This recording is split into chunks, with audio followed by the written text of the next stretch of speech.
anniversary, lahat ng ating mga expenses will be told, hindi naman lahat po ng nagaling, but majority will come from that initiative.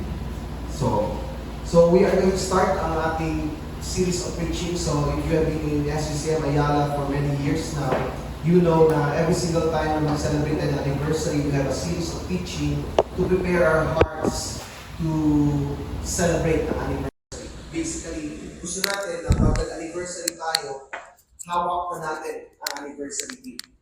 We already engraved na sa ating mga puso ang ating anniversary date. Hindi tayo pupunta sa anniversary natin, doon pa tayo ma-equip or doon pa natin pupunin i-take hold ng date.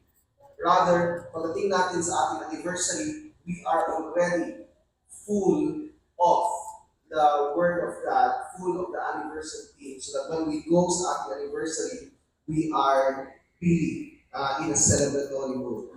Amen? So, we need to take this into heart, and hopefully we live out ang ating theme this year. So, for the previous years, ang theme natin, we started with work in the sight of God for us. That is our launching theme. Then work in the sight of God on the first year anniversary. Then grace is enough on the second year anniversary. Then on third year anniversary, last year we talked about supernatural. Amen? So, sino dito nagkaroon ng supernatural year? Marami tayong mga supernatural testimony that we can share, and I'm sure that all of those things are exciting. But here's the thing about the Word of God. Every single time that you read the Word of God, every single time that God works supernaturally, or every supernatural work of God is always results in a supernatural testimony of who God is, or merong testimony about who God is. The works of God reveals who He is. In fact, at the very creation of the world pa lang, yung create pa lang ang heavens and the earth, there is already someone testifying, and according to the Bible, it is the heavens itself. In Psalms 19 verse 1 says here, the heavens declare the glory of God, and the sky above proclaims His handiwork. So, very verse. Pakita natin yung verse 1, makasunod lahat. Ay.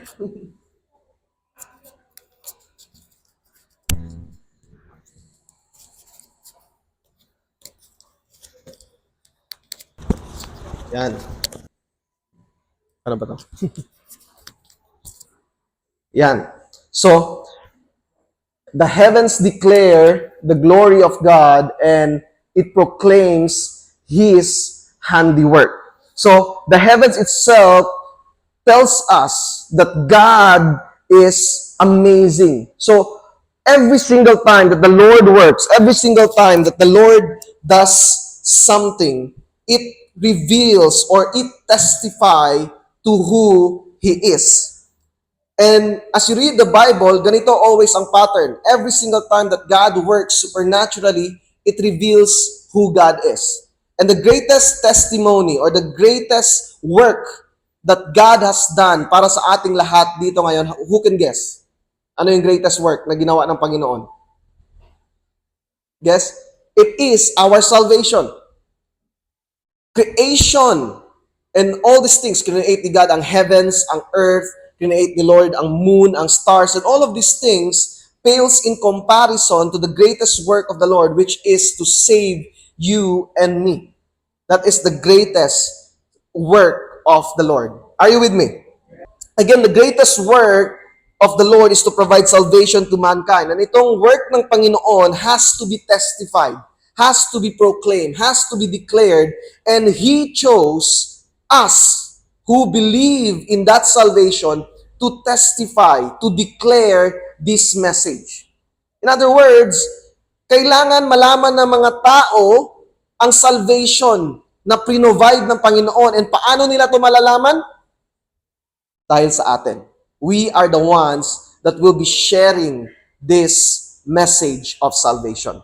According to F.L. Fisher in the Evangelical Dictionary of Theology, the pattern of Christ's missionary and evangelistic activity is set in the NT. Several principles emerge. So ito yung principles daw na nag-emerge if you study the New Testament regarding kung gusto mo mag-aral about mission and evangelism in the New Testament, merong apat na categories or merong apat na principle that shows that very important na kailangan nating malaman. Ano yung unang principle?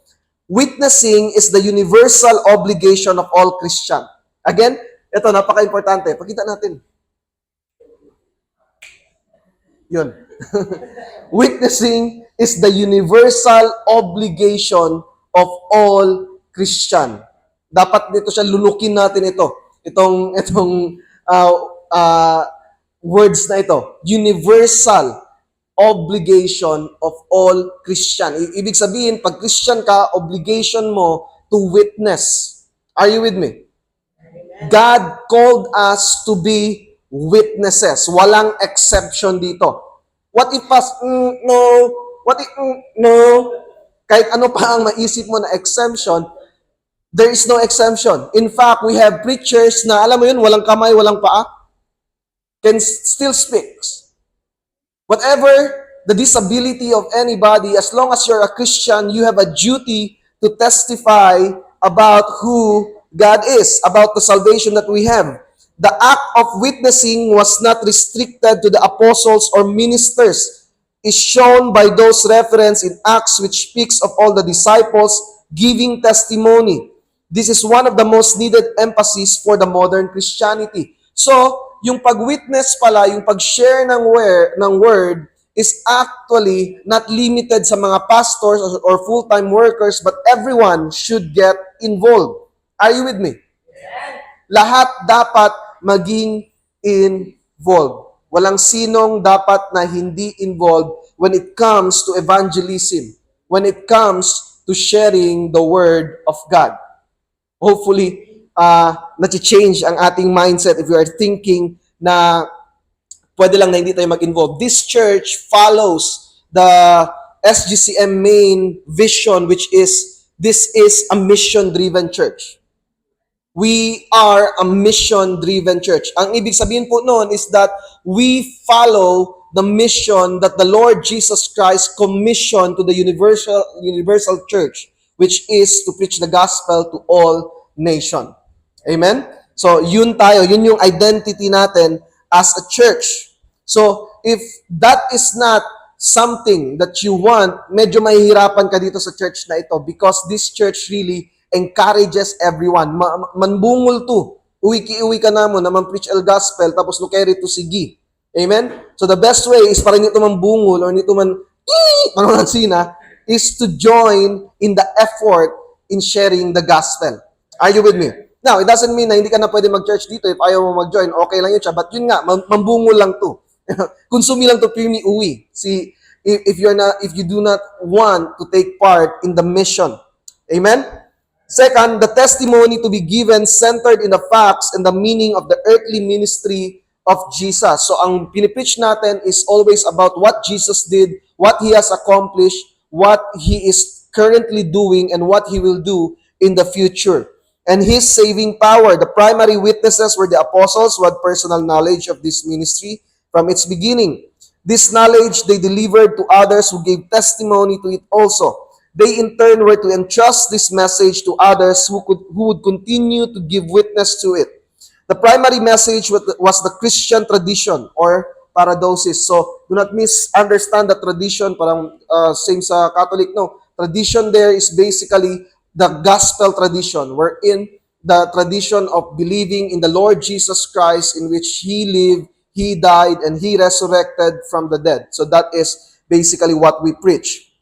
Number 3, Christian witnesses were to be faithful without regard to their personal safety or comfort. And believe me, this will be one of the points later on as we go through this preaching. Number 4, Christian testimony was attended by the ministry of the Holy Spirit and the manifestation of God's presence and power. So, ang working ng Holy Spirit should not be discarded when we go and evangelize, when we go to mission. So it is the Holy Spirit who empowers us. It is the Holy Spirit who works in us. It's not tayo lang doon, parang pupunta tayo doon tapos wala tayong kasama. Wherever we go, whatever we do, the Holy Spirit will be there if you are a believer. So you are not doing it alone. Hindi ka mag-isa when you go and evangelize. Amen? Kailangan ko palagi ng kasama pas. Okay man yun na may kasama ka, pero kahit mag-isa ka, you have the Holy Spirit with you so that you can accomplish the work of God in your life. Now, itong apat na ito is actually a very good summary already of what it means to be a testifier, to be a witness. And in fact, I can already end this preaching. Tapos basahin nyo lang yun again and again in yung mga verses. But we will not do that because kailangan nating pumunta sa ating theme verse. Amen? Memorize na ba natin yung ating theme verse? Theme verse. Amen? Acts 20:24. Yan ang ating theme verse. So pakita natin ang ating theme verse. We are going to discuss that this afternoon. Sabi dito ni Apostle Paul, before ko basahin, I will just give you a little bit of context kung ano yung nangyayari dito. Apostle Paul is about to embark to a very dangerous journey wherein pupunta siya ng Jerusalem, and he already knows that when he goes to Jerusalem, he might be imprisoned, probably killed when he goes there. And he will not be able to go back dito sa mga churches na na-plant niya for how many years he poured out his life. And he gathered now the Ephesians elder, yung church in Ephesus. So ginather niya yung mga elders doon and he gave his final huling habilin, basically. Mi ultimo adios in a sense sa mga disciples or sa mga elders in the church of Ephesus. And in this speech, in this discourse, Apostle Paul told them that he actually did right by them.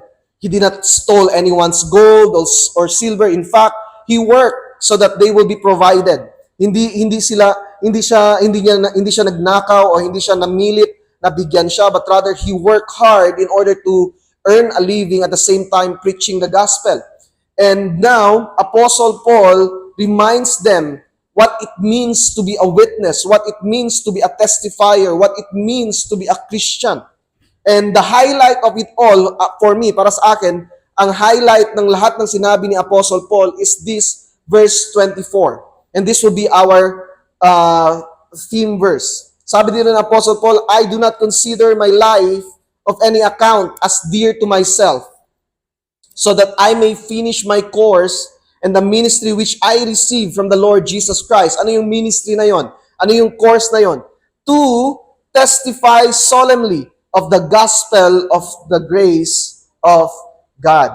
Isn't that very powerful? Napaka-deep ng gustong sabihin ni Apostle Paul. And this afternoon, we are going to learn 3 things from this verse alone about this concept of testifying or testify. Are you with me? Today, we are going to speak from the subject, testify. Amen? Timing. Pag ganun ko, lumabas ka agad. Nice. Amen. So before we go any further, let us pray. Heavenly Father, we bless you and we exalt you, O Lord, for your faithfulness and with your grace, O Lord, upon us. Lord, I pray that your will be done upon this place, O Lord. God, I pray that you are going to open our eyes and our minds, O Lord. Holy Spirit, enable us to see, O Lord, your word in a way, O God, that we will submit to it and we will be transformed, O God. May we be, Lord, submissive to your word and let this be engraved upon our hearts, O God. Thank you for your grace and your mercy.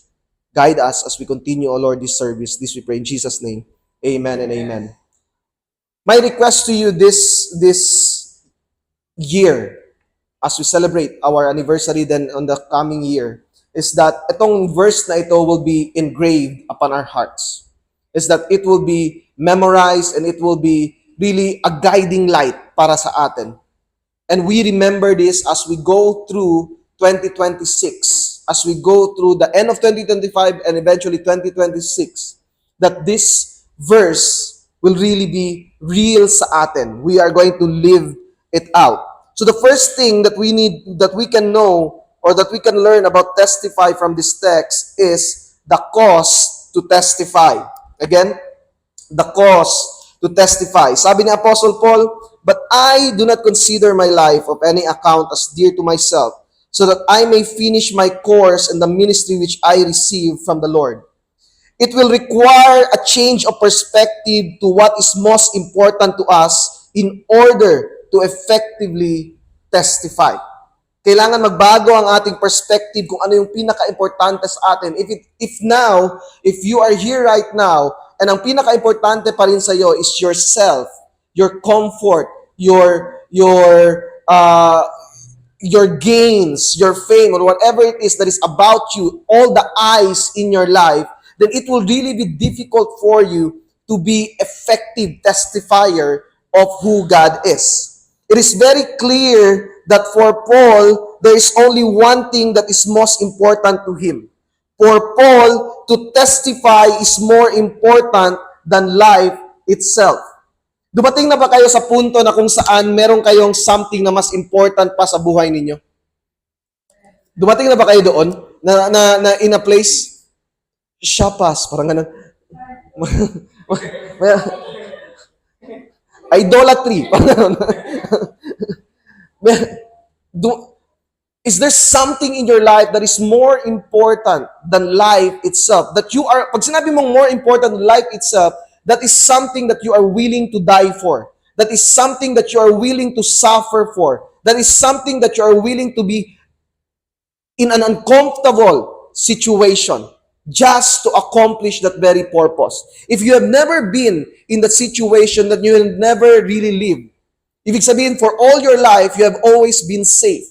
And right now, the Word of God invites us to invest to something eternal, which is to testify about the gospel of the Lord Jesus Christ. The gospel, to testify about who God is, must be something that is so paramount sa atin, pinaka-importante sa atin, that even our lives itself does not matter.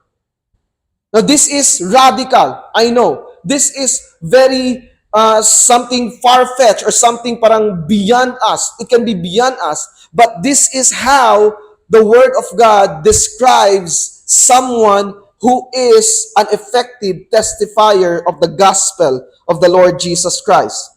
Are you with me? In fact, in the previous two verses, Paul clearly understood the cause of testifying. In Acts 20:22-23, sabi dito, "And now behold, bound by the Spirit, I am on my way to Jerusalem, not knowing what will happen to me there, except that the Holy Spirit solemnly testified to me in every city, saying that bonds and affliction await me." So bonds and affliction await me. Now, I find it interesting that in verse 22, it is the Holy Spirit who is leading Paul to Jerusalem. So he is bound by the Holy Spirit na pumunta ng Jerusalem. Then in verse 23, the Holy Spirit warns him, if he goes to Jerusalem, he might suffer affliction. Isn't that weird? So the Holy Spirit leading Apostle Paul na pumunta ng Jerusalem, but at the same time, the Holy Spirit warns him that if you go to Jerusalem, there will be difficulties. And this will be different sa ating thinking because we used to think that if we follow God, we will be safe. If we follow God, it will go well. Parang enjoy, parang ganon. I'm blessed, parang ganon. But here, the Holy Spirit leads Apostle Paul to a dangerous situation. At the same time, warns him na ganito siya. And what's happening here? Now, the warnings are not to stop Paul, but to make sure that Paul knows the cost. Na alam ni Apostle Paul kung ano yung pinapasok niya. Paul has to give up great things in order to gain. In other words, sometimes in order to testify, we must knowingly go to dangerous situations in order to testify. Hello? In our country, this might hold little meaning because walang masyadong danger in preaching the gospel. Sometimes, ang pinaka-worst na pwedeng mangyari sa'yo is mapahiya ka. Amen? Yun yung pinaka-worst na possible na mangyari sa'yo. Except for some rare cases na pwede kang ma-harm physically. But for most part, sa ating evangelistic effort, it's always na ang pinaka-worst na pwede mangyari sa'yo is mapahiya ka. And here, the Apostle Paul wants us to be radical in following the Lord. Paul understood these warnings not as a stopping sign, but an examination sign. So, he saw this as a sign wherein to examine himself, not to stop following the Lord. And for many of us, we think na pag merong danger, that's a stop sign. But the reality is that danger is a time for us to consider or to calculate or to count the cost. Are we willing to go forward in following the Lord? And this is real sa mga tao na sa mga Christians na wherein their faith is a source of conflict sa kanilang families. The question here is that will you continue and willingly go through the difficult situation despite of the consequence of your faith? Are you with me? Sometimes our faith, and this is not the intent of the Lord, this is not the desire of the Lord, but it is the inevitable response when there are two perspectives at play. Iba yung perspective nila, iba yung faith nila, and this faith that you must defend and stand at all costs. Are you getting what I'm saying? So, here the Apostle Paul examines himself. Is he willing to keep on going despite of all this? Paul knew what might or will happen, but he pressed on anyway because he knows what is at stake. Ano yung at stake at this very time? If Paul is faithful or unfaithful, ano yung at stake? Souls of people. Mga kaluluwa ng mga tao. Whether people will go to heaven or hell.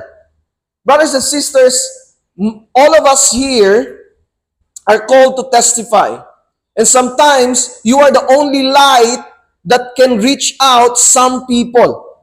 In other words, their eternal destination somehow dependent on you. Nag-gets ba ito natin? Kasi kayo lang yung pwedeng mag-share sa kanila in a sense because of your position or your special connection with this person, ikaw yung merong capability in which they will listen. Now, pwede naman kahit sino mag-share.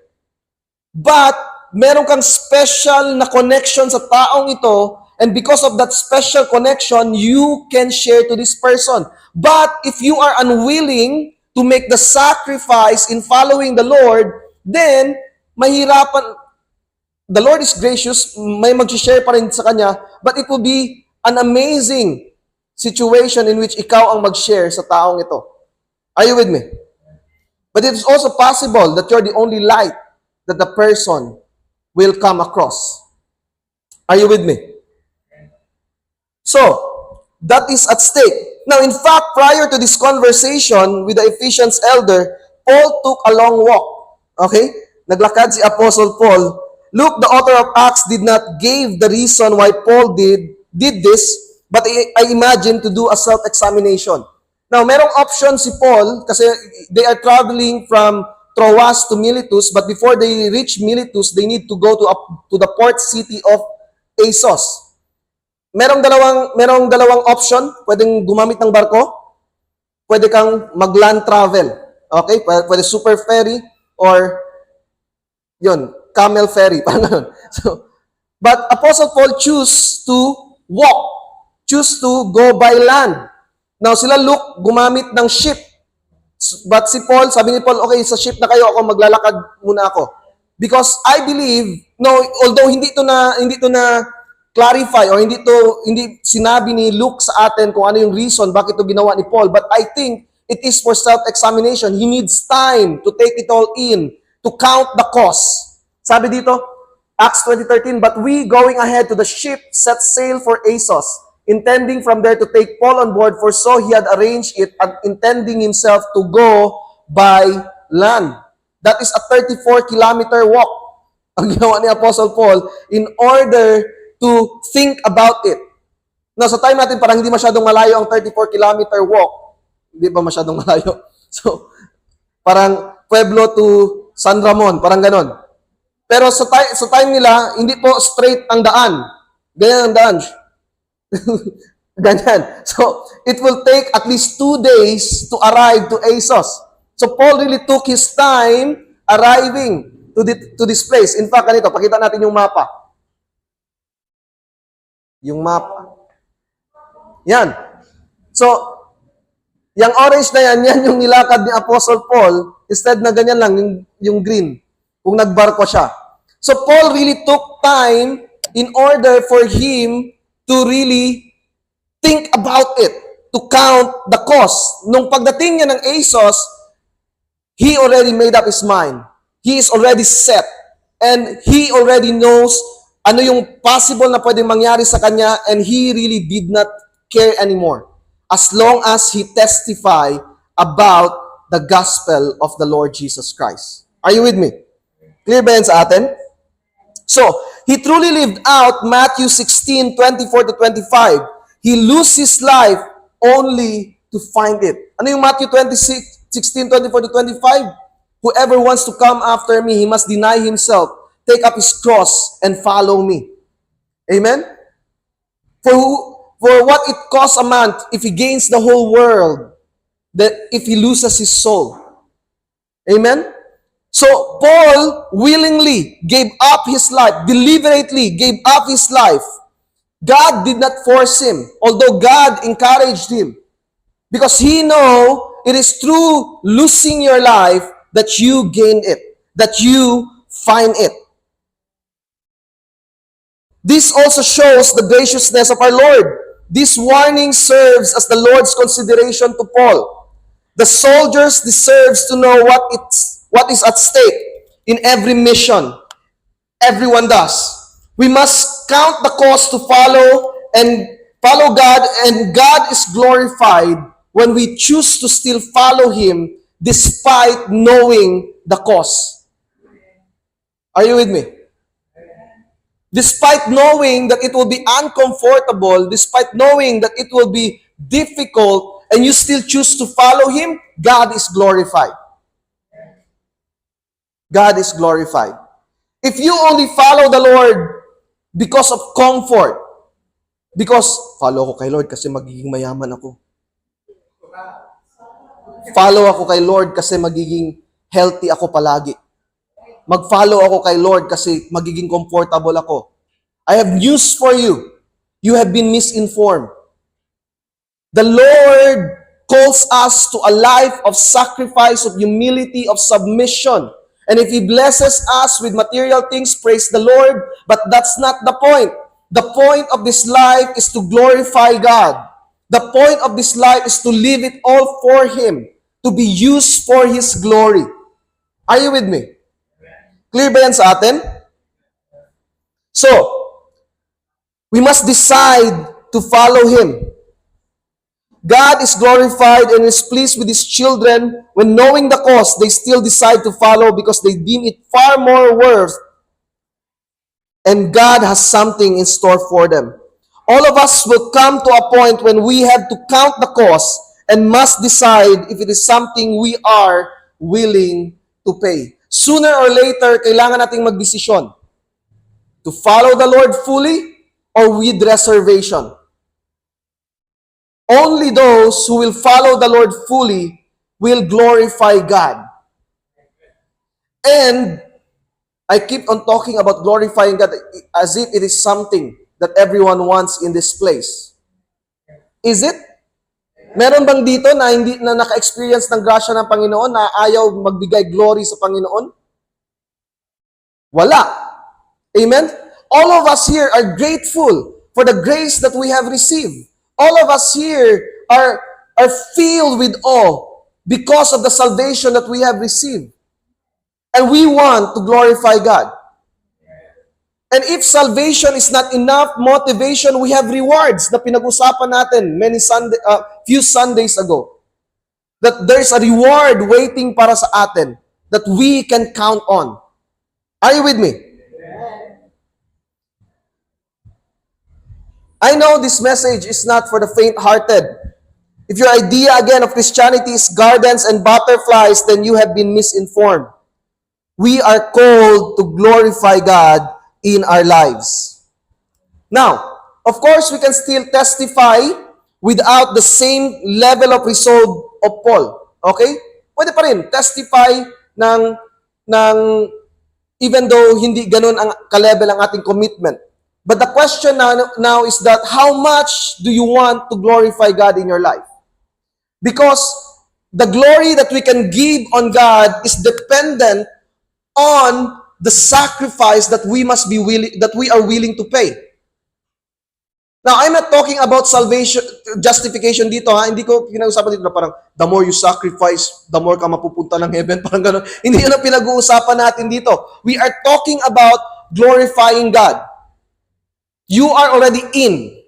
Okay? You will not be out again. The moment you are in, you are forever in the family of God. What we are talking here is glorifying God. And the more we sacrifice for His name, the more glory that we give to Him. Are you with me? So, if you are unwilling to submit, to give up your life for the Lord, sige lang. Okay, that's your decision. But know this, you will not glorify God in your life. Okay lang yun? Okay lang yun? Hindi yun okay. Okay? Because God has a purpose, a great purpose sa inyo to accomplish. Amen? And He wants you to fulfill it. He wants you to be successful in doing it. And He wants to reward you for it. Clear? You'll still go to heaven if you're not going to live it out. But I don't want you to just reach the gates of heaven. I want you to reach there triumphant. Glorifying God. So, we have a choice today, brothers and sisters, to hold our lives dear or to not consider it of any account for the sake of God's mission. Only those who decides to make God's call paramount will bring glory to Him who gave Himself for us. So, yun lang, yung mga tao that are willing to give up. So the cause of testifying is to give up our lives, to give up our desires for Him, for His glory. Amen? Anong ibig sabihin nito, Pas? Lahat ba tayo dito mag-full-time? Hindi yun ang meaning nito. Ang meaning nito is that you do what the will of God in your life. You seek the will of God in your life, and when you found it, when you are sure na yan ang will ng Panginoon sa buhay mo, you do it with all your heart. You give it all. Are you with me? Now, hindi pare-pareho yung calling ni God sa ating buhay. Ang iba sa inyo dito, the Lord called you to be wealthy. Atik pa, wala sino nag-amen. If the Lord calls you to be wealthy, that wealth is not for you. That wealth is so that you can support the gospel. The advancement of the gospel. Amen? O sino dito gusto yun yung calling ninyo? Tanungin niyo si Lord kung yan ba talaga ang calling ninyo. Amen? Hindi ako makapagsabi niyan. Some of you here glorify God's in your affliction, in your suffering, and that's okay because at the end of the day, all of us will be rewarded in heaven because the measure is our faithfulness to the calling na binigay sa atin ng Panginoon. It's not what we have here on earth. Are you with me? Amen. Pero Lord, gusto ko yung so wealthy. Parang gano'n. Sana all. But not all will experience wealth dito sa mundong ito. Ang iba, the Lord will raise you up para tumulong. Kami yung tulungan nyo. Okay? Para tulungan kami. The Lord wants us to fully live out the calling that He has for us. If you are still unsure kung ano yung calling ng Panginoon sa buhay mo, seek the Lord in prayer. Amen? Kailangan mo mag-fasting ka. And God knows, kailangan mo ng fasting. Amen? Para maging healthy ka rin. I'm speaking to myself.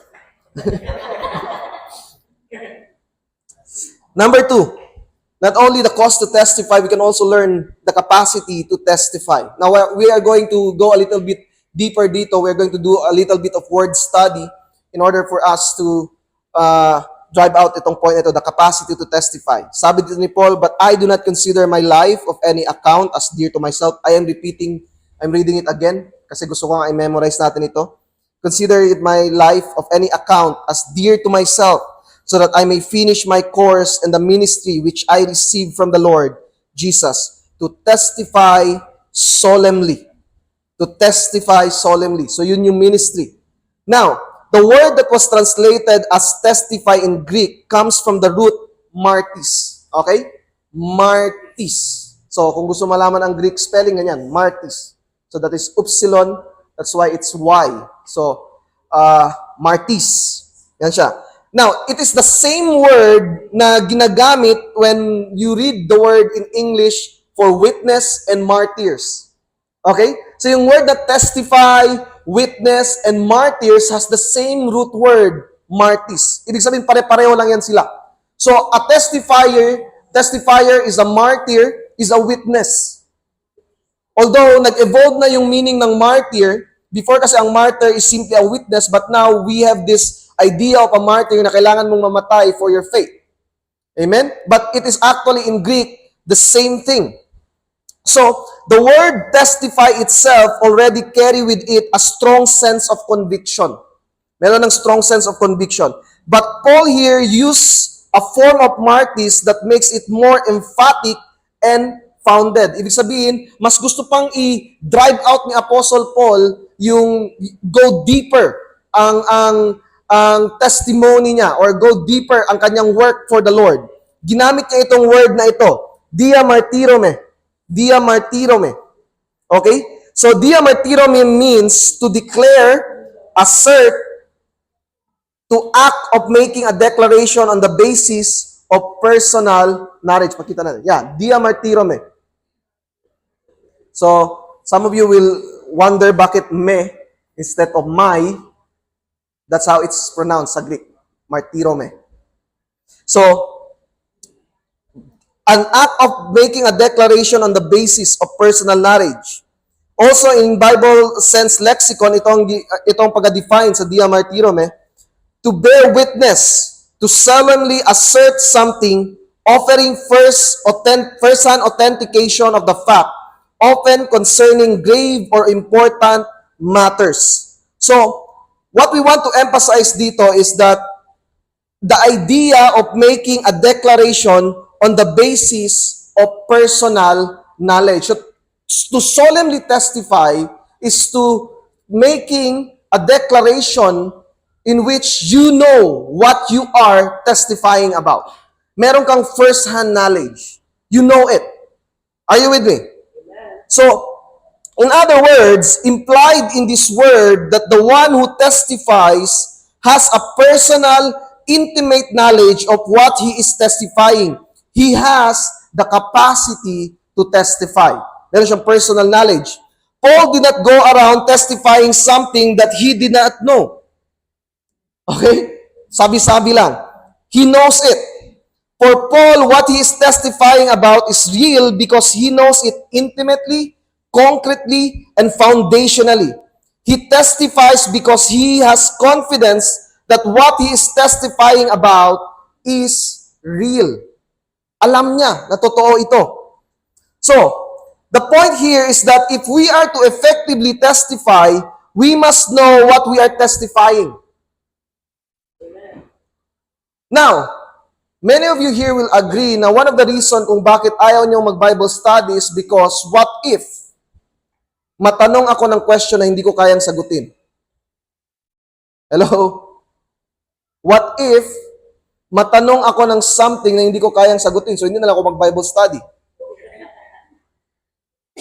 Mapahiya ako pag nagtanong sa akin, tapos hindi ko po masagot. Now, for many, that is a stopping point. That is something na, hindi na ako mag-Bible study kasi baka mapahiya ako. Now, let me offer an alternative instead of shrinking back.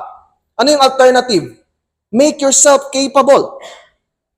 Are you with me? Instead of stopping, instead of shrinking back, make yourself capable. Know your faith. Study your faith so that you may be able to answer question. Many of us here Kapag meron something na hindi tayo capable, we just give up instead of pressing down, pressing on. And that should be our perspective, to press on. Hindi ko to siya alam ngayon, but I need to work out. And I promise you, if you study, lahat na po ng question na pwedeng itanong ay tinanong na sa mga Christians.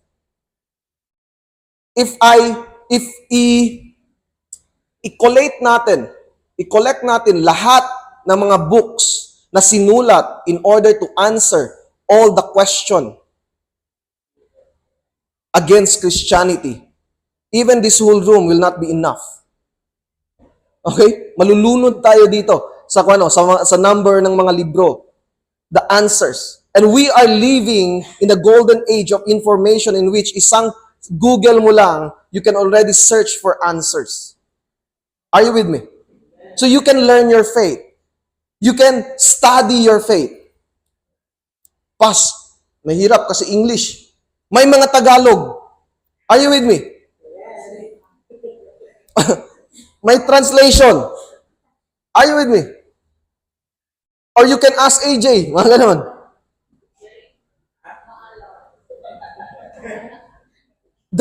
We are filled with knowledge about things that our ancestors already deposited for our sake, that we can study and we can learn so that we can have answers to all these questions. Are you with me? You need to, instead of wallowing in the realization of how incapable you are, why not make yourself capable? Invest your time in becoming a better witness of the Lord. Work so that you will have a capacity to testify. Hello?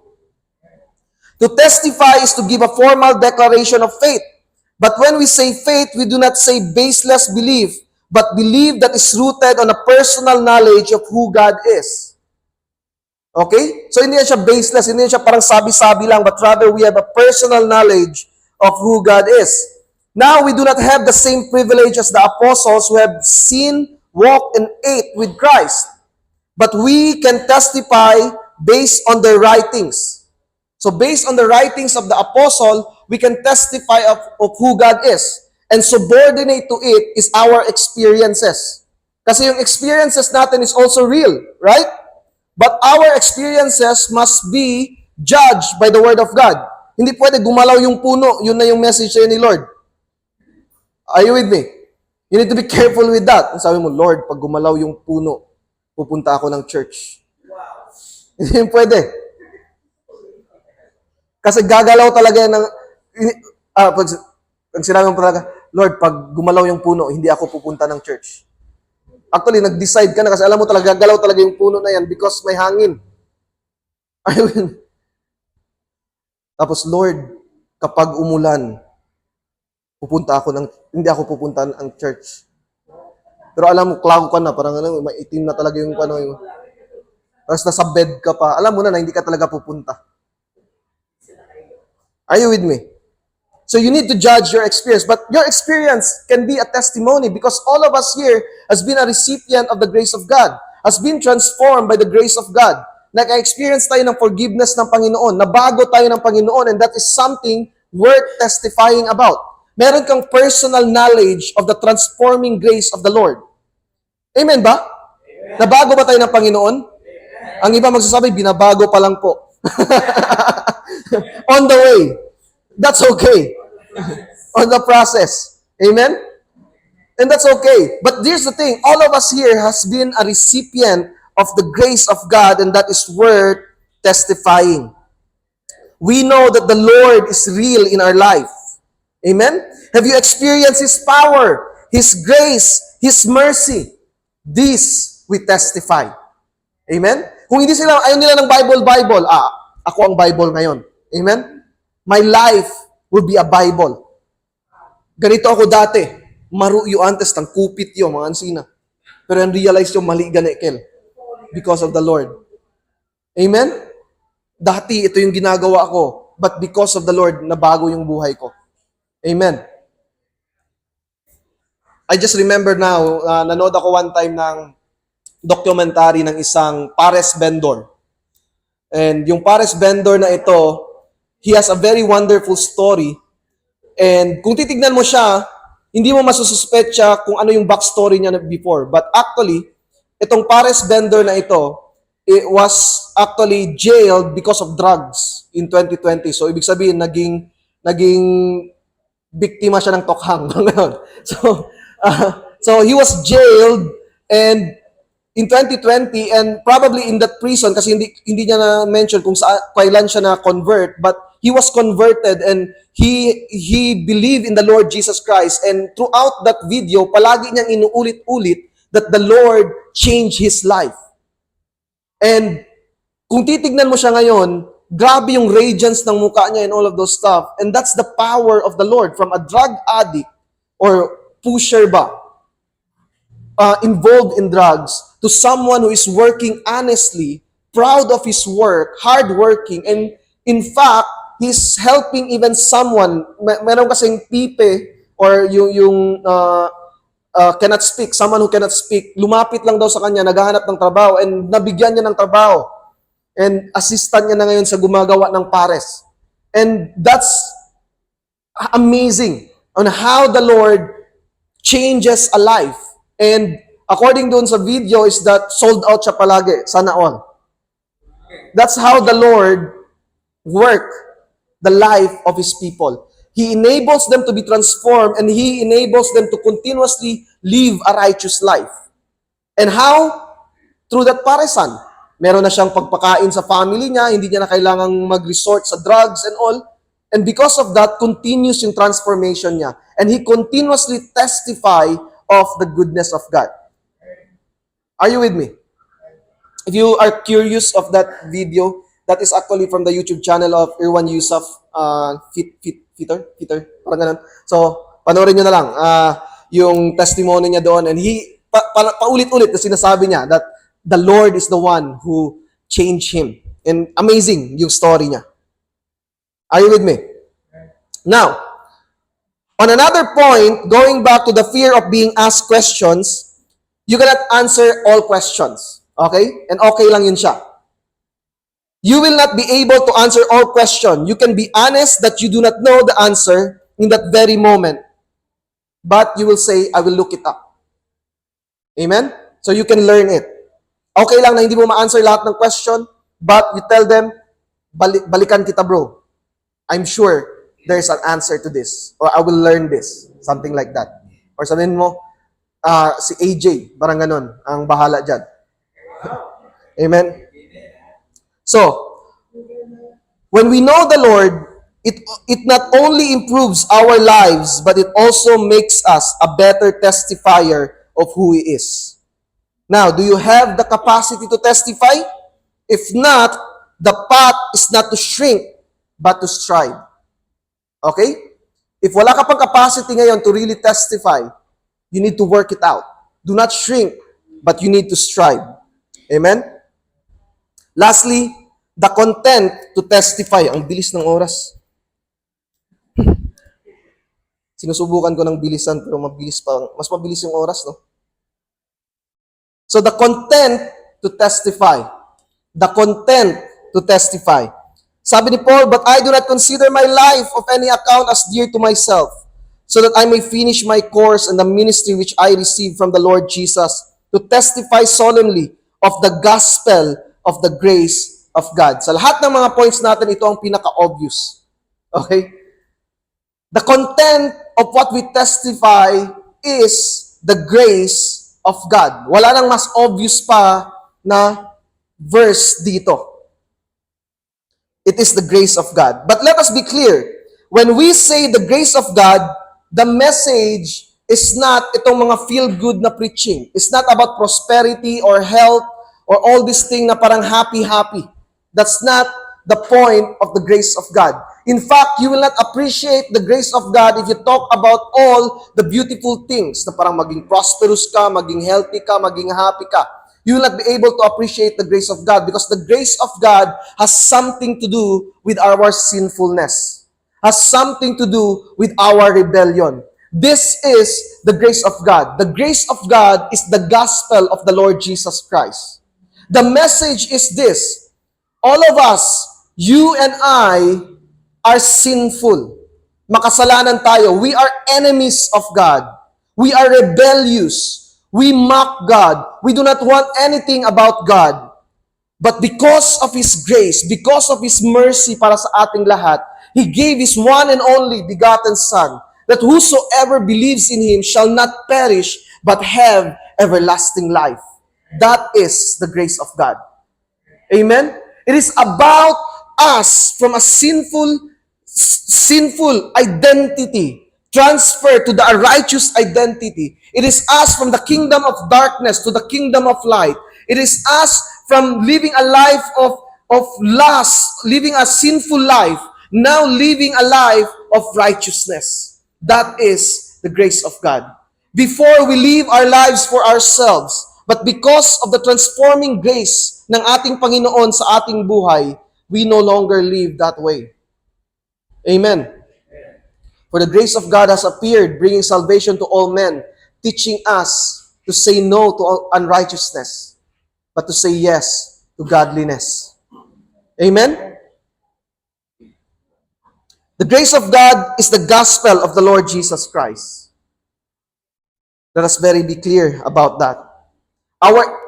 Even our very breath itself is grace of God. So, when you go and testify, you don't tell people na God has a plan for you right away, or you say, gusto ni Lord na yumaman ka, gusto ni Lord, gusto mo bang yumaman? Gusto mo bang maging prosperous? Gusto mo bang maging healthy always, maging happy always? That's not the gospel. That's not the grace of God. The grace of God will tell, you are a sinner. You need a Savior. And you cannot save yourself. Only the Lord Jesus Christ can save you. Amen? Yun yung basically ang message natin sa mundo. That the grace of God is only available to those who acknowledges that they are sinners. Amen? Available to all, but only applicable when acknowledged and received in humility. The fact is, those who experience God's grace will want to testify of that very grace. If naka-experience tayo ng grace ng Panginoon, then we want to testify of that grace. John Newton captures the essence of God's grace in his classic hymn, Amazing Grace. Basahin ko lang ang hymn, di ko nakantahin. And for those of you who do not know, this is actually a very old hymn, always being revived by Christian because it is very classic, very powerful. Sabi ni John Newton, amazing grace, how sweet the sound that saved a wretch like me. Have you noticed that only in the context of the grace of God that someone can admit that they are wretch? Only those who have received the grace of the Lord Jesus Christ can admit that they are sinners, that they are nothing, that they are wretched. And okay lang yun siya, that they are chief of sinners. And we can testify, yes, I am wretched, yes, I am chief of sinners, but by the grace of God, but because of the grace of God, I am new. Indeed, it is amazing grace. Amen. Some of us here in this place, ayaw nating, you know what? One of the things that I can say na kulang sa church is more people testifying about their sins. Tayo, tinatago natin ang ating mga kasalanan. Tinatago natin, ang mga nagtatago ng kasalanan ay ang mga taong hindi pa forgiven. But if you have received the forgiveness of the Lord and received the grace of the Lord Jesus Christ, your testimony from that sin to deliverance, from that prison to freedom, can be a lifeline to those who will listen to you. Are you with me? Provided that you have truly repented. Siyempre, pag ongoing pa yung sin, i-deal muna natin. But if you have been delivered by the Lord from that sin, you can always testify and it will inspire a generation. Amen. Sometimes, ang ginagawa natin, no, we paint it na parang pinapaganda natin ang story natin, but the reality is, hindi maganda yung story natin. Naging maganda lang siya ngayon because of the grace of God. That's why I admire people who will be willing to admit that they have sinned and give glory to God by the grace that they have received. Amen? Continue tayo sa song. Amazing grace, how sweet the sound that saved a wretch like me. I once was lost, but now I'm found. Was blind, but now I see. 'Twas grace that taught my heart to fear. If you're wondering anong ibig sabihin ng twas, it was yan siya, okay? That is an old English word meaning it was. 'Twas grace that taught my heart to fear, and grace my fears relieved. How precious did the grace appear the hour I first believed. Amen? Isn't that amazing? Kung paano na-capture ni John Newton the essence of grace. Brothers and sisters, we testify to God's grace because it's an amazing grace. Amen? Indeed, it is an amazing grace. To end this, Paul clearly understood the importance and urgency of testifying of God's grace. As we have labored to study, for Paul to solemnly testify is more important than life itself. To testify is not an option or a suggestion, but we must know and understand that this is God's command and Christ's commission. Let me repeat that para klaro sa atin. To testify is not an option or a suggestion, but we must know and understand that this is God's command and Christ's commission. Years later, Paul will write to his young disciple Timothy, revealing a deeper understanding of why we testify. He said in 1 Timothy 6:13, I charge you in the presence of God who gives life to all things, and of Christ Jesus who testified the good confession before Pontius Pilate. So, Jesus was the first testifier and he testified the good confession. Because Jesus testified the good confession, now too we can testify. Amen? Thank God that the Lord made a good confession. When He carried that cross, He saw all of us. He carried all of us so that now we too can testify. In fact, this is the Lord's word Himself. John 15:27. And you will testify also because you have been with me from the beginning. So He calls us to be testifier. My fellow children of God, saved by grace through faith, we are called to testify. We are called to partake in Christ's mission here on earth. We are to tell the world that judgment is coming because of sin and they must flee from it. The only refuge is Jesus. We must testify that Christ, who is very God, came down from heaven, and by His sacrifice on the cross, He opened the door for everyone who would come. We must testify about His grace. He died, He lived, He rose from the dead, and very soon He will come again to judge the living and the dead. So church, testify wherever you are. In school, in your workplaces, in your house, in the street corner, wherever it is, whenever opportunity arises, we must testify. Amen? With that, I bring back all the glory and honor unto the Lord.